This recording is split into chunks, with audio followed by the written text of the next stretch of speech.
Assalamualaikum warahmatullahi wabarakatuh. Perkenalkan, nama saya Noval Faiz Nasution dengan NIM 210306064 dari Prodi Peternakan B, Universitas Sumatera Utara. Dengan dosen pengampu, Ibu Insinyur Tati Vidyanasari, SPT MP IPM. Oke, di sini saya akan menjelaskan tentang proses pembentukan telur.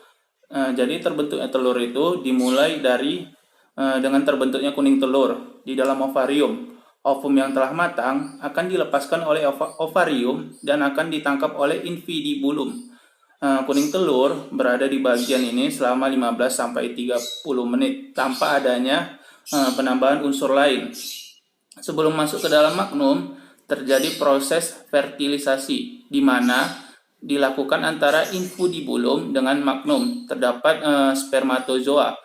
Jadi selanjutnya ini masuk ke dalam magnum. Di magnum ini terdapat albumen kental dan cair disekresikan selama 3 jam.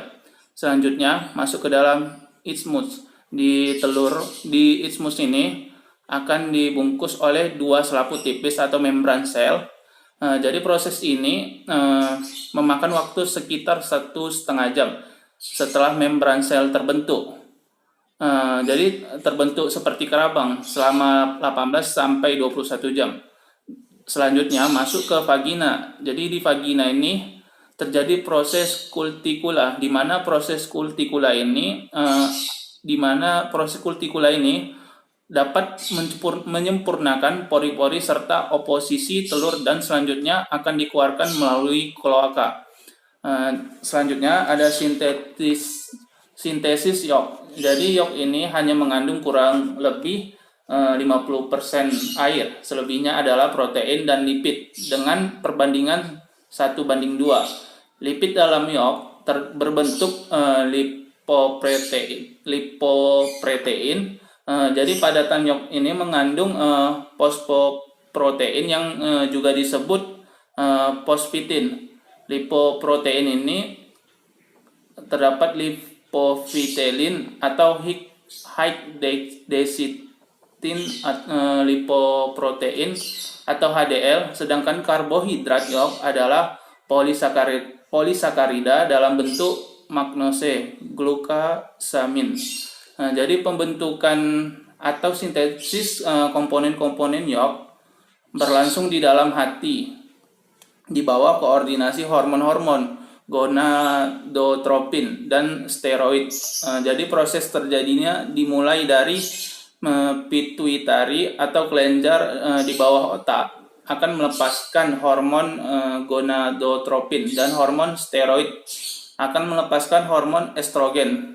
Nah, di hormon steroid ini akan menyuruh hati untuk melakukan sintesis protein.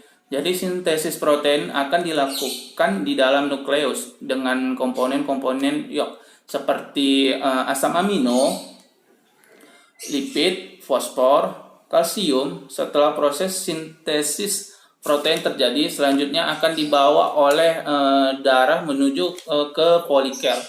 Ada 2 jenis proses yang dihasilkan, yaitu B. lipoprotein yang berfungsi untuk trigliserida, kolesterol, dan lipid untuk disebar ke seluruh tubuh. Lalu proses pembentukan yolk ini atau fitoliginin di dalam folikel terdapat lipofitelin dan fosfitin yang fungsinya untuk memberi sel telur dan melindunginya.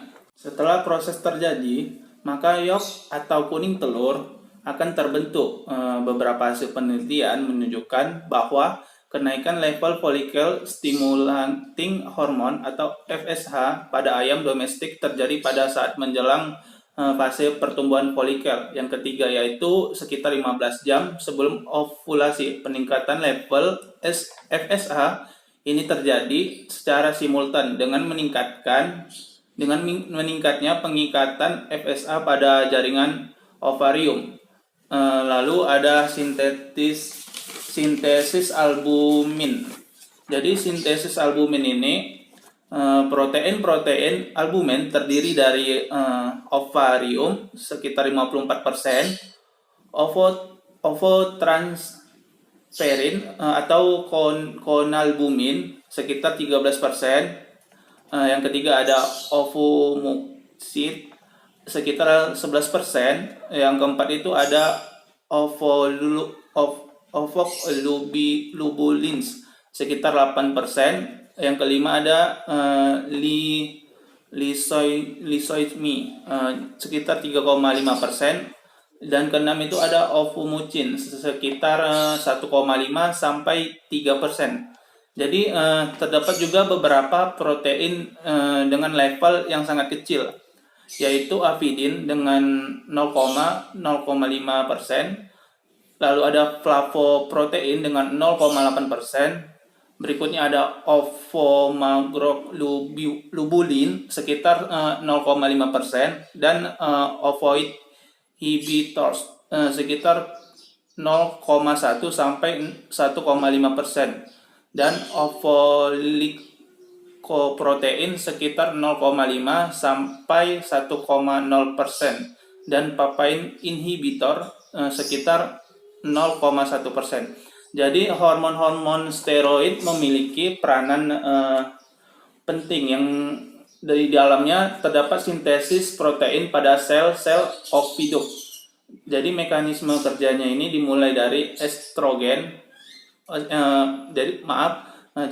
dimulainya dari estrogen larut dalam lipida melewati membran sel, kemudian diikat oleh reseptor estrogen.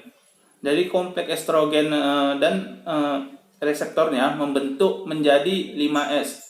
Jadi bentuk ini membawa pesan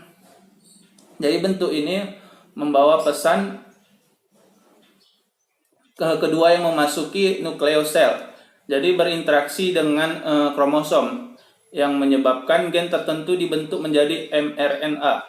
mRNA meninggalkan nukleus menuju ribosom untuk dinaslasi menjadi protein yang spesifik seperti albumin. Selanjutnya ada sintesis kerabang. Bisa kita lihat di gambar ini. Jadi umumnya kerabang telur memiliki berat kurang lebih 11% dari berat telur. Meskipun sel ini terlihat begitu keras dan menutupi isi telur, tetapi fakta yang sebenarnya cangkang telur memiliki pori-pori yang berfungsi sebagai pertukaran udara melalui celah pori-pori tersebut. Jadi cangkang telur ini terbentuk dari bahan-bahan organik yang berupa kerangka, berasal dari susunan serabut halus dan granula-granula. Selain itu, ada juga substansi interstitial yang tersusun dari campuran garam organik. Jadi bahan organik ini membentuk cangkang telur meliputi 94% kalsium karbonat 1%, magnesium karbonat 1%, kalsium fosfat, dan 4% terbuat dari bahan organik terutama protein.